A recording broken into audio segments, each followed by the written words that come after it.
Harry Potter and the Deathly Hallows Part 2 is a must-see for Potter fans and Potter haters alike. For fans that is a given, but the brilliant special effects and stunning scenery alone make it worth the trip to the theater for everyone else. And if that isn't quite enough, a brilliant script highlights depth, emotion, and Harry's true moments as some of the best in the Potter franchise. As a Potter fan myself, I loved the last book in the series, and I was probably one of the many Potter diehards who noticed a few changes from the original story. Some I found very welcome, which made the film flow better and easier to keep track of, such as when Luna chases down Harry and helps him fight the Grey Lady, rather than going to the Ravenclaw common room. I also enjoyed the gathering in the Great Hall in front of Snape. As Harry steps out, it makes more of an impact and leads it to a great fight between Minerva McGonagall and Severus Snape.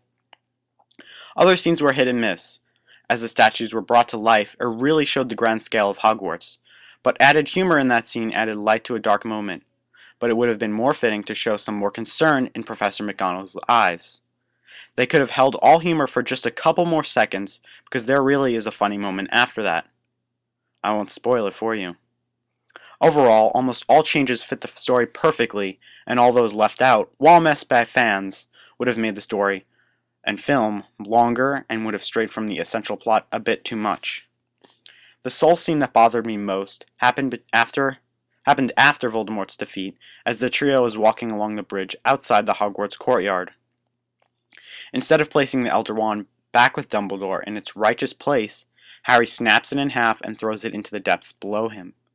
This makes for an epic statement about Harry's personality, pureness, and lack of desire for power or anything pertaining to it, but it just didn't seem right. In terms of special effects, Harry Potter and the Deathly Hallows Part 2 is gorgeous on so many levels. The CGI is more than incredible, and the Gringotts dragon is detailed to the point that is almost scary. The filming captures every single emotion, event, and relationship without skipping a beat, which is very important for the conclusion of J.K. Rowling's masterpiece.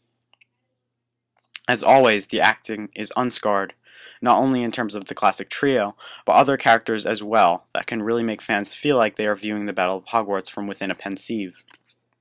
Alan Rickman has outdone himself as Severus Snape in his final moments as he reveals his hidden care for Harry and his dead mother.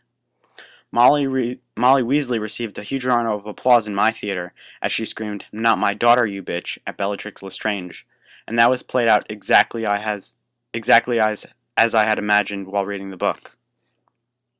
Neville Longbottom received his long-awaited moments of glory, and so Matthew Lewis fulfilled them perfectly as the true hero and leader from within.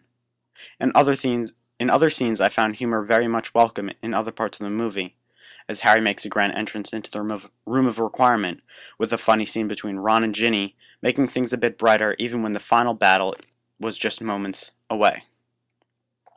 The movie also made a bit of fun out of the realization that Harry had no idea where the Ravenclaw Horcrux was, and I also got a laugh when references to older moments in the series were referred to, such as the fact that Seamus Finnegan has a knack for pyrotechnics.